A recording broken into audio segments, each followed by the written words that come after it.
오늘 주신 말씀은 사도행전 17장 26절부터 34절까지 되겠습니다. 26절을 제가 먼저 읽고 1절씩 번갈아 읽도록 하겠습니다. 인류의 모든 족속을 한 혈통으로 만드사 온 땅에 거하게 하시고 저희의 연대를 정하시며 거주의 경계를 하나셨으니 이는 사랑으로 하나님을 거두어 찾아 말씀없이 아들을 주시니로되 그는 우리가 각 사람이 돼서 우리가 계시지 아니하더라. 우리가 그를 힘입어 살며 기동하며 있느니라. 너희 시인 중에도 어떤 사람들의 말과 같이 우리가 그의 소생이라 하니 이와 같이 신의 소생이 되었은즉 신의 금이나 은이나 돌에나 사람의 기술과 공화로 못생긴 것들과 같이 여길 것이 아니니라. 알지 못하던 시대에는 하나님이 허물지 아니하셨거니와 이제는 어디든지 사람을 다 명하사 회개하라 하셨으니 이는 정하신 사람으로 하여금 천하를 공의로 심판할 날을 작정하시고 이에 저를 죽은 자 가운데서 다시 살리신 것으로 모든 사람에게 믿을 만한 증거를 주셨음이라 하니라.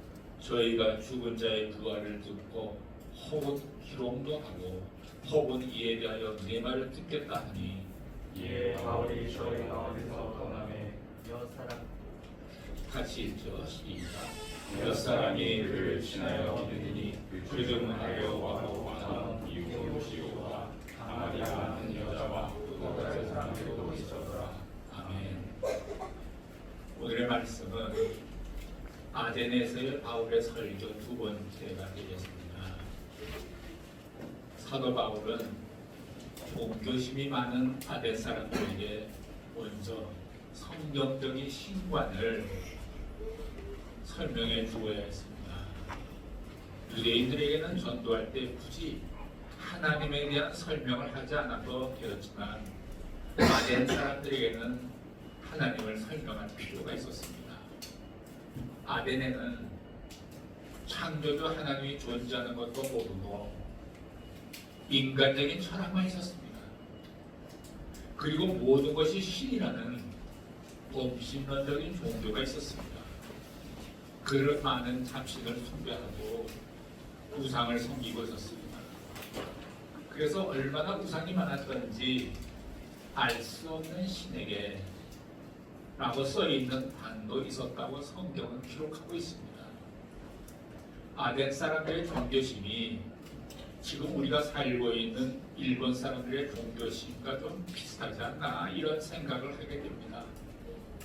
사도 바울은 하나님을 모르는 아덴 사람들에게 참 하나님 우주를 창조하시고 역사를 만드시고 인간을 만드신 하나님 또 그것을 통치하시고 지배하시는 살아계신 하나님을 대해서 설명하기 시작했습니다. 인간들은 뭔가 자꾸 이렇게 신을 섬기려는 마음이 있어서 신을 만듭니다.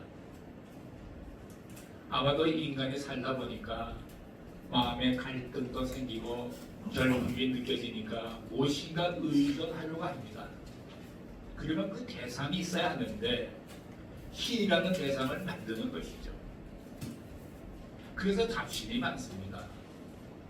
이런 잡신들을 공부하려면 일본이 가장 앞서가지 않는가 이렇게 생각도 해봐요. 일본의 곳곳에 신이 다 있어서 놀래요. 제가 듣기에는 800만 신이 있다고 합니다. 재밌는 것은 일본의 인구 숫자보다도 종교를 가진 사람의 숫자가 더 많습니다. 한 사람이 한두 개의 종교 갖고 있는 것도 많이 있어요. 그래서 이 신도 좋고 저 신도 좋고 예수도 복을 준다 하면 신으로 추구하는 것이죠. 그래서 인구 숫자보다 종교인이 더 많다는 것입니다. 그리스 신화나 로마 신화를 보면 참으로 많은 신들과 신전들이 나타납니다. 아덴이 바로 그런 곳이었습니다. 참 인간은 너무 어리석은 것 같아요. 인간의 손으로 형상을 만들어 놓고 이게 하나님이다 라고 하거나 이상한 부족을 만들어서 거기에 어떤 신적인 요소를 부여해서 거기에 매여 삽니다. 바울은 분명히 말합니다. 하나님께서는 그처럼 사람이 지은 집이나 사람이 드리는 제사에 계시는 분이 아니다. 만민에게 생명과 호흡과 모든 필요한 것들을 주시는 그런 하나님이시다라고 소개합니다. 이런 이야기를 들은 스토아 철학에 중독되어 있는 아덴 사람들은 굉장한 충격을 받았습니다. 왜냐하면 한 번도 들어보지 못한 상상도 못했던 이야기였기 때문입니다. 그러니 그들이 만든 신을 보면 얼마나 인간적인지 모릅니다. 아니 신이라는 것들이 이 로마 신화에 나온 거 보면 한결같이 인간적이에요. 신들이 사람같이 연애를 하십니다. 스캔들도 일으킵니다. 시기하고 미고하고 질투하고 싸웁니다. 아덴 사람들이 섬기는 신이 그런 신들이었습니다. 그렇지만 지금 바울이 자신이 말하는 그런 신이 아니다라고 선포합니다.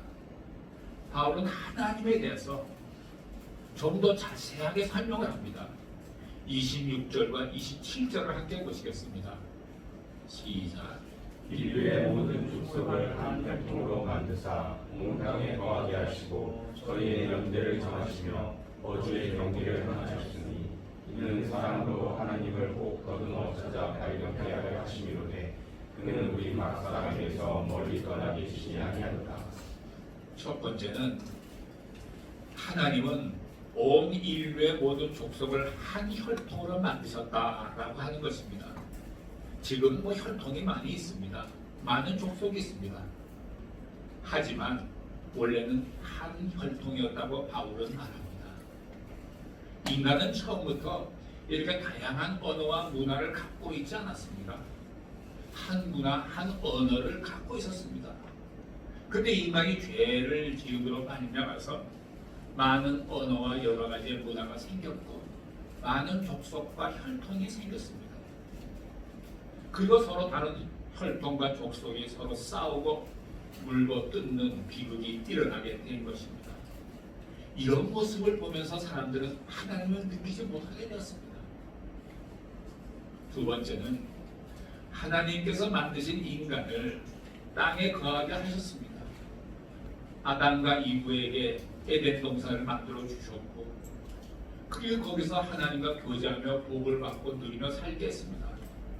생육하고 번성하라 땅에 충만하라 라고 했습니다. 이것이 바로 인간에게 하나님이 주신 축복입니다.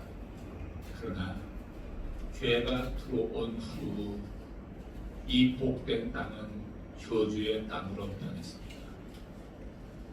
열매 대신 엉겅퀴와 가시를 내기 시작했습니다. 남자는 땀 흘리고 수고해야 먹게 됐습니다. 여자는 해산하는 고통을 겪게 됐습니다. 환경은 오염되어서 인간이 살기 어려운 땅이 되었습니다.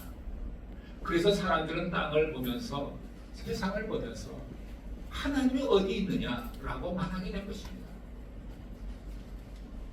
우리가 환경 오염에 대해서 말들을 많이 하지만 성경적으로 볼 때 환경 오염 문제를 해결할 수 있는 진정하고 유일한 방법은 하나님께로 돌아가는 것입니다. 환경 오염은 하나님을 저버린 인간의 죄와 욕심에서 온 것이기 때문입니다. 세 번째, 하나님은 인간의 연대를 정하시고 거주의 경계를 정하셨습니다. 이 말씀은 하나님께서 인간에게 역사를 주셨다는 뜻입니다. 하나님은 인간과 우주를 만드시고 그냥 팽개쳐 주지 않으셨습니다. 자식을 낳고 팽개치는 부모는 없습니다. 진정한 부모는 낳은 자식을 끝까지 책임집니다. 우리 하나님이 바로 그런 분이십니다. 그런 분이십니다. 이렇듯 하나님께서는 우리의 역사 속에 거하시는 하나님이십니다. 하나님께서 이 역사를 초월하시고 시간과 공간을 초월하시는 분이시지만 인간에게 역사와 시간을 주시고 그곳에 인간과 함께 계십니다. 하나님은 인간과 본질적으로 다른 존재이시지만 인간과 함께 공존하시는 것입니다. 하나님이 없는 인간이 없고 인간이 없는 하나님이 없습니다. 그러므로 인간의 본질은 당면한 모든 문제를 이야기할 때는 하나님을 빼고서는 이야기할 수가 없습니다. 하나님이 없다면 나를 해석할 수가 없는 겁니다. 인간은 하나님으로부터 지음받은 존재이기 때문에 자기의 근거를, 자기의 뿌리를, 자기의 근원 대신 하나님을 빼고서는 이해할 수가 없는 것입니다. 그것은 한 인간이 부모와의 관계가 나빠졌다고 해서 부모의 존재를 부정할 수 없는 것과 마찬가지입니다. 부모를 거부하면 그 자신을 설명할 수 없는 것과 같습니다. 부모를 배척하고 자식이 행복해질 수 없습니다. 이와 마찬가지로 어떤 인간도 어떤 철학이나 문학도 어떤 역사도 하나님을 빼고서는 행복해질 수 없습니다. 올바로 될 수도 없습니다. 네 번째는 우리 하나님은 과거에만 존재하셨던 분이 아니라 현재도 그리고 영원토록 존재하시며 지금 나와 상관하시는 하나님이십니다. 그것은 어떤 개념이 아니라 실제이십니다. 이렇게 실제하시는 하나님은 사람으로 하여금 하나님을 더듬어 찾아 발견하도록 인도하신다. 사람 가까이 계시면서 사람과 교제하십니다. 어떤 분은 하나님은 멀리 계시고 무서운 분이라고 생각을 합니다. 이런 현상은 인간이 죄와 친할 때 갖게 되는 모습입니다. 우리가 죄악 가운데 살다가도 하나님께만 돌아오면 하나님은 우리를 용서하시고 받아주시고 품어주십니다. 이것을 예수님께서 누가복음 15장에 나오는 탕자의 비유를 들어서 분명히 말씀해 주셨습니다. 그래서 우리는 그분을 찬양하고 경배하고 감사하고 그분께 기도를 드리는 것입니다. 하나님은 우리의 기도를 들으시고 응답해 주십니다. 이렇게 하나님을 설명하고 난 바울은 28절을 통해서 그러면 하나님 앞에서 인간은 어떤 존재인가 그리고 어떤 관계를 가져야 하는가에 대해서 설명합니다. 28절을 함께 보시죠. 시작. 우리가 그를 믿어 살며 기동하며 있느니라. 너희 시인 중에도 어떤 사람들의 말과 같이 우리가 그의 소생이라 하니. 이 말씀처럼 인간은 하나님으로부터 창조되었기 때문에 우연히 태어난 존재가 아니기 때문에 오직 하나님으로부터 비롯된 존재이기 때문에 하나님 안에서 그분으로부터 생명을 받아야 합니다. 이것은 마치 태 속에 있는 아가의 생명이 엄마와 연결된 탯줄로 통해서 유지되고 자라는 것과 같습니다. 인간은 하나님으로부터 생명을 받고 그분을 통해서 자라나는 존재라는 사실을 우리는 인정해야 합니다. 그러므로 우리의 인생은 사실 우리의 것이 아닙니다. 그런데 우리는 내 것이라고 착각합니다. 내 인생을 내가 알아서 사는데 무슨 상관이냐 당신이, 이렇게 말하면 곤란합니다. 하나님이 없는 인생은 고독하고 외롭고 배고프고 병들고 슬픕니다. 인간의 인간됨은 하나님 안에 있을 때만 가능합니다. 하나님을 벗어나고 무시하고 거부하는 인간에게는 좌절과 절망이 있을 뿐입니다. 자, 29절을 보시겠습니다. 29절 시작. 이와 같이 신의 소생이 되었은즉 신의 은이나 노래가 사람의 기술과 무한으로 생긴 것과 같이 될 것이 아니니라. 신의 소생이라는 것을 일본어 성경에는 신의 자손으로 번역되어 있습니다. 그것은 인간이 하나님에 의한 피조물일 뿐만이 아니라 하나님의 형상을 닮아 지어진 존재라는 것입니다. 하나님의 형상을 닮았다는 것이 무엇입니까? 우리들의 인격과 가능성이 하나님을 닮았다는 것입니다. 그러니까 인간이 디자인하거나 장인 정신으로 금을 갖고 은을 갖고 돌을 갖고 하나님을 보여주는 존재를 만들지 말라는 것이 사도 바울의 아덴 사람들에게 부탁한 것입니다. 다음은 32절을 먼저 읽어보겠습니다. 32절 시작. 저희가 죽은 자의 부활을 듣고 혹은 기도도 하고 혹은 이에 대하여 내 말을 다시 듣겠다 하니, 이 아덴 사람들은 지금 죽은 자의 부활에 대한 얘기를 들었습니다. 즉 예수님께서 십자가에서 죽음과 부활하신 것에 대한 말씀을 들을 것입니다. 이 말을 들은 사람들은 도대체 이해할 수가 없었습니다. 그래서 어떤 사람은 조롱했습니다. 그런가 하면 다른 한 무리는 엄청난 충격을 받았습니다. 그들이 이 이야기를 듣자 비수가 마음에 꽂히는 뭔가를 느낀 듯합니다. 귀가 열리고 마음이 열리고 살아계신 하나님이 느껴지는 것 같았습니다. 어떤 분은 예배 중에 갑자기 하나님이 자기 마음에 다가오시는 것을 느끼기도 합니다. 혹은 기도하다가 찬송하다가 말씀을 듣다가 그런 일을 경험하기도 합니다. 늘 부르던 찬송인데 늘 듣던 말씀인데 그런 일이 경험되는 것입니다. 이상하게 눈물이 납니다. 뭔가 경험되어지는 것입니다. 이론이나 관념이 아닌 실제적인 어떤 분이 내 마음을 타치하는 것을 경험하는 것입니다. 이것은 하나님이 다가오고 계시는 것입니다. 하나님이 그 사람을 지배하기 시작하는 것입니다. 불안한 마음과 의심이 떠나고 마음속 기쁜 곳에서 기쁨과 환희가 용솟음침을 금할 수가 없습니다.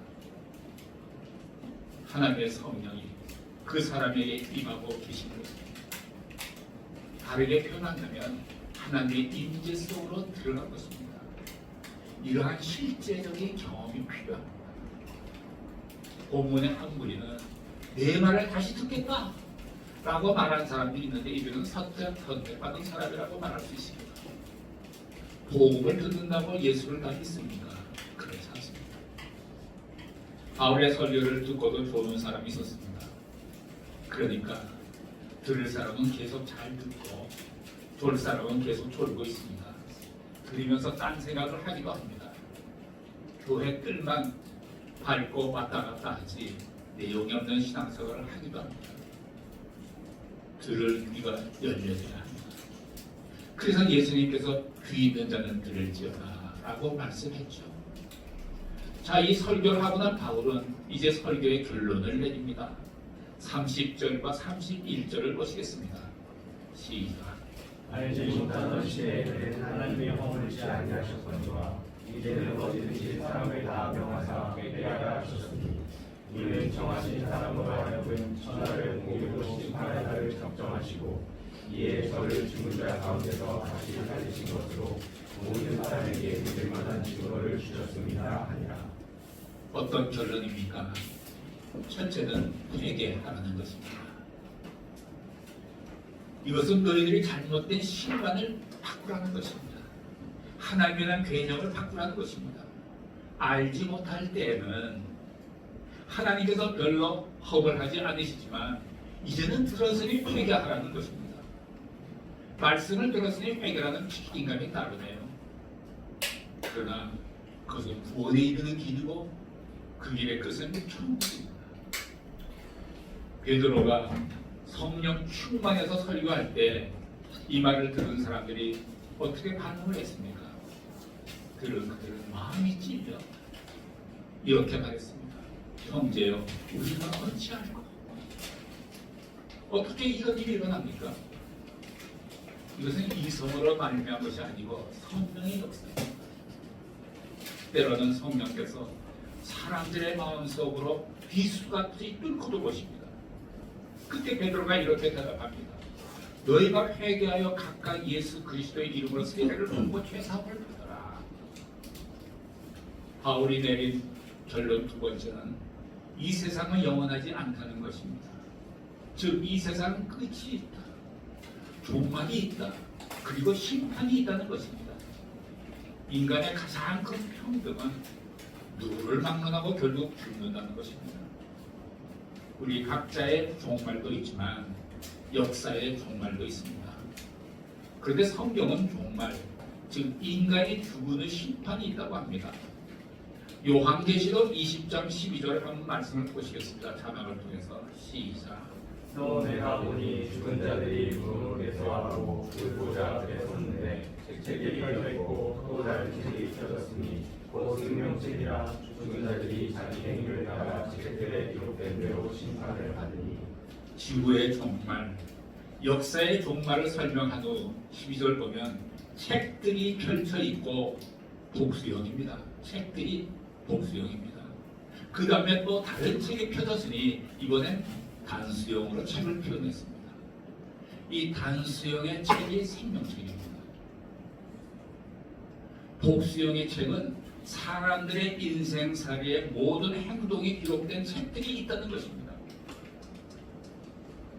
회개하고 예수 믿고 구원받은 사람의 이름은 생명책에 기록되어 있고, 그렇지 않은 사람은 행위대로 심판을 받는다고 했습니다. 누군가 이런 질문을 하죠. 예수를 안 믿었다고 해서 악한 자, 선한 자 구별 없이 모두 지옥에 갑니까?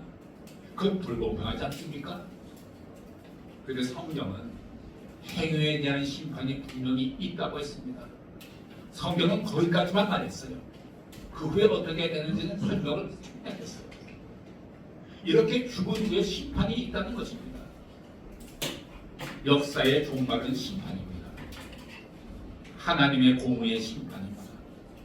세 번째 결론은 부활이 있다는 것입니다.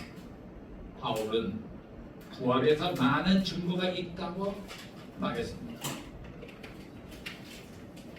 바울의 설교를 들은 여러 사람이 예수를 믿게 되었습니다. 그들에게 하늘의 은혜가 임할 것입니다. 예수님이 우리의 죄를 다 짊어지시고 십자가에 못 박혀 피 흘리심으로 우리가 그 피에 접신받고 죄사함받고 구원을 얻었습니다. 그리고 언젠가 우리가 겪어야 할 심판으로부터 해방된 것입니다. 심은 대로 거두리라는 말이 우리에게는 맞지 않게 되었습니다. 즉 내가 죄를 심었는데 그래서 내가 죽어야 되는데 그 죽음의 열매는 예수님께서 십자가에서 대신 거두어 주었습니다. 죄사함을 주시는 예수님의 보혈을 기뻐하며 찬양합니다. 십자가는 수단이고 목적은 예수의 보혈입니다. 오늘도 내일도 끊임없이 예수님의 보혈에 적신받고 날마다 새로운 피조물로 태어나는 여러분 모두가 되시기를 예수님의 이름으로 축복합니다. 아멘. 기도하시겠습니다. 사랑하시는 하나님 아버지, 예수님의 십자가에 못 박히심과 끊임없이 흐르는 그 보혈과 부활을 믿게 해주셔서 감사합니다. 우리가 말씀을 들을 때에 마음의 귀를 열어 듣게 하시고 하나님의 임재성에 그하는 축복을 주시옵소서. 감사드리오며 예수님의 이름으로 기도드렸습니다. 아멘.